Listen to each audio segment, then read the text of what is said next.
Welcome back. In Lesson 1, we learned that the Bible should be our #1 source when it comes to financial advice. Now that we know that, beginning right now, we need to get a handle on managing our finances. What does that take? I love to use a MapQuest analogy, but it applies to any navigation system. When we want to take a trip, what's the first thing we need to know? We need to know our destination. That would be the equivalent of a financial goal. We define where we want to go, but that in itself is not sufficient to complete the journey. We also need to know where we are right now as we start the trip. Otherwise, we get in the car and drive aimlessly, hoping against hope that we get to our destination. Now think about achieving financial goals. Let's use a hypothetical goal concerning saving money for a down payment on a house. First, we need to make that goal specific. How much money constitutes a down payment? If we want to buy a $100,000 house and put 20% down, we need to save $20,000. Next, we need to determine a time limit. When do we want to buy this house? For the sake of our example, let's use 5 years from today. Now we have achieved the first step of our financial journey. We have a destination in mind. Now we ask ourselves, what will we have to do to save $20,000 in 5 years? Logically, we divide $20,000 by 5 and determine that we need to save $4,000 per year. Here's where things get sticky. We might consider, given our perception of our finances, that saving this much per year is impossible. The logical outcome of that thinking is to give up and decide to be a renter the rest of our lives. But before we give up, it's prudent to figure out exactly what our real financial position is. This has a huge bearing on whether or not we can reach our goal. Unless we know where we are, we can't make plans to improve. So the question now is, how do we find our current financial location? Well, step 1 is pretty simple. Balance your checkbook. Most people don't write physical checks very often today, so we satisfy ourselves with a glance at our balance on the ATM as we pull out cash. But that balance isn't always current, and assuming it is sufficient can be a disaster. I know of one young person who racked up $435 in overdraft charges in one weekend by believing what the screen showed. In addition, you have to consider the example I mentioned in Lesson 1. Unless we're keeping an eye on the activity in our accounts, how do we know that mistakes aren't being made? How do we know that a hacker or dishonest business person hasn't started a small monthly withdrawal from your account without your knowledge? How do you balance your checkbook? You can do it online with most banks, but if you still get a paper statement, there's a form on the back that will help you do it. It's as simple as adding to the statement balance any deposits that have been made since the bank printed that statement. Then you total all the checks and withdrawals that have been made since the date of the statement. The total checks and withdrawals are then subtracted from the first number. This balance should then match what you show today in your check register. You do keep all of this in a check register, right? Of course we do. We're good stewards. Next, we want to create or update a balance sheet. While balance sheet sounds complicated, it is essentially a list of what you own, which are called assets, along with the value of each asset, and what you owe, called liabilities, and the balance of each of these loans that you owe. Subtracting the value of liabilities from assets tells you your net worth and is the basis of your financial plan. This snapshot, as values and balances change over time, tells you where you stand financially as of the date of the balance sheet's creation. Balance sheet templates are easy to find online as well. Here's what a simple balance sheet looks like. First, we list our assets, their description and their value. Here we have savings of $1,600, a house worth $140,000, a car worth $16,000, and a computer worth $1,200. We throw in our bike, which we estimate is worth about $800. So when we add these up, our total assets are $159,600. Now we list our liabilities. We own that $140,000 house, but we owe a mortgage of, say, $127,500 on it. We still have $11,250 in car loans, and we owe credit card debt of $800. Student loans total $12,500, and when we sum these up, our total liabilities are $152,050. Subtracting assets from liabilities tells us we have a net worth of $7,550. In other words, if this person sold everything they owned and paid off all their debts, they would have $7,550 left over. Going back to our example, we now see that reaching a goal of saving $20,000 in 5 years isn't so far-fetched at all. We have assets in excess of liabilities, some of which can be used. Once you have created your balance sheet, it's easy to update. As you begin to increase your assets and decrease your liabilities, you'll begin to see your net worth increasing. This increase in our net worth indicates that we are on the way to achieving our financial goal, which may be retirement or buying that house in 5 years. A balance sheet doesn't need to be updated weekly or even monthly. Most sources recommend that you update about every 6 months. A logical question now arises. Where do I get this extra money to increase assets and pay off debt? I'm glad you asked. We need a budget. We need to know exactly how much money comes in each month and how much goes out.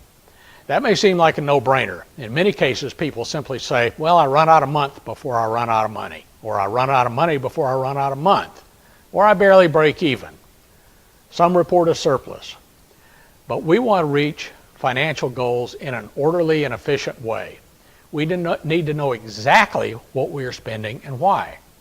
In a recent class at our church, a woman bemoaned the fact that she had an automatic deposit to savings but had to dip into it each month to pay bills. I asked what kind of bills and if she spent any money other than paying bills.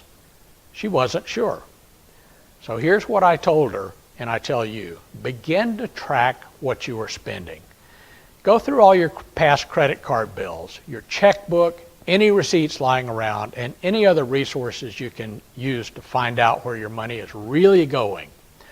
Once you've sorted through all that, then going forward, you have to make sure you record all expenses. Checking account statements, credit card statements, cash spending, all must be recorded. Keep a record of everything that you spend for at least 2 months. If you put money in a vending machine, jot down how much. Carry a index card around with you to help you do this. We had one student who tracked his expenses for a month and found out that vending machines accounted for over $200 per month in spending. He had no idea that he was spending this much. Once you finish this step, you have the basis for your budget going forward. Most of us think of budgets in very negative terms. A budget is restrictive. It tells us what we can't do. But the truth is, we're all on a budget, written or otherwise. If you never write a budget and find that you're out of money before you're out of month, you're on a bad budget. A budget is simply where and how we spend our money. We can either plan our spending ahead of time and thus control our money, or look at it in the rearview mirror, which means our money is in control of us. So let's talk about budgets for a minute and see if we can get comfortable about the idea. If I ask you to sit down right now and write a budget, most of us would list all the things we must pay: rent, house payment, utilities, food, gas, etc., and a few other things that we like to do or want to do. Making this list is fairly easy. The hard part is putting in the dollar amounts. It's hard because, as I alluded to earlier, most of us don't truly know where we spend our money. As an example, have you ever left the house in the morning with, say, a $20 bill in your pocket and arrived home that night with less than that, and you have no earthly idea where all of it went? Most of us can say yes to that. We don't carefully track our spending. We respond in the moment. You pass a drink machine and feeling thirsty, you feed in $1 for a drink. Later, you don't remember it. But if you do that twice a day for 30 days, that's $60 that's just disappeared. This is where our prior spending research begins to pay off. Your basic budget starts with a listing of all your take-home income from every source. Most budgets then list the fixed expenses we face nearly every month: rent, phone, car payment, credit card payments, and others like that. After all fixed expenses are listed, we then get into what we call variable expenses. These are expenses we incur every month, but the amounts may change. This would include electricity and other utilities, gasoline, maintenance for your cars, but all things that are necessary. Most people use a monthly average for these, or look at the same month in a prior year for similar expenses as a guide for this coming month. Again, your prior research on spending will be a good guide.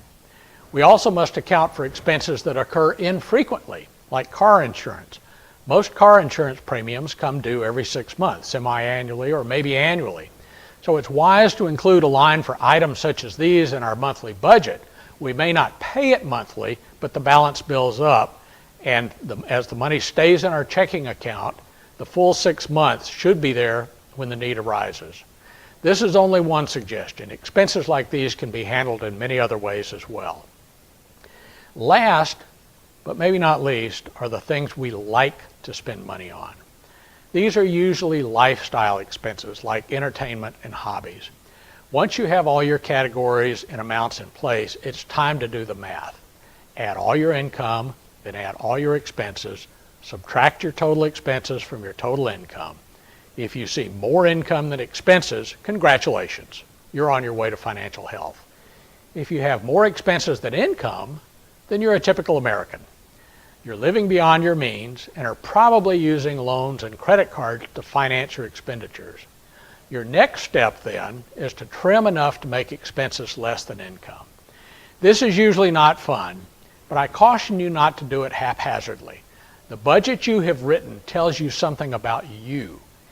If dining out is a major source of pleasure for you, eliminating it completely will simply frustrate you, and you will ultimately break your budget to do it. Be judicious. Leave some fun in your life. As another example, if your research shows that you attend and pay for 6 movies per month, this is obviously something you enjoy. Therefore, consider including it in your budget. Just reduce the number of times you attend. You'll find you're much more satisfied with your budget when you do this. That said, some will find that even a little fun is unaffordable as they strive to make their budget work. Getting into a financial hole takes time, and getting out can take even more time. It may be necessary to go on what author and financial guru Dave Ramsey calls a rice and beans and rice budget. In other words, only pay for the necessities. Everything else is cut. If this is where you are, try to stay focused on your goal as you go through this difficult time. It will get better. Also consider this. Your problem might not be too many bills. If you're in a relatively low-paying job, financial health may have to come with a job change or a second job for a time. If low income is not the problem, then perhaps existing debt from past lifestyle decisions needs to be paid off as rapidly as possible. Any excess money that can be squeezed out should be used to pay off debt. Once your budget is working for you and you begin to be able to save, you can now start using this excess cash flow to work on your future financial goals. In this lesson, we focused on 3 things we need to know to achieve financial health. We found out where we stood by doing 2 of them: balancing our checkbook and preparing a balance sheet. The third task, creating a budget, is where we begin freeing up money to pay off debt, save money, and move towards our financial goals. And that will be the topic of the next lesson: how to set and prioritize realistic financial goals.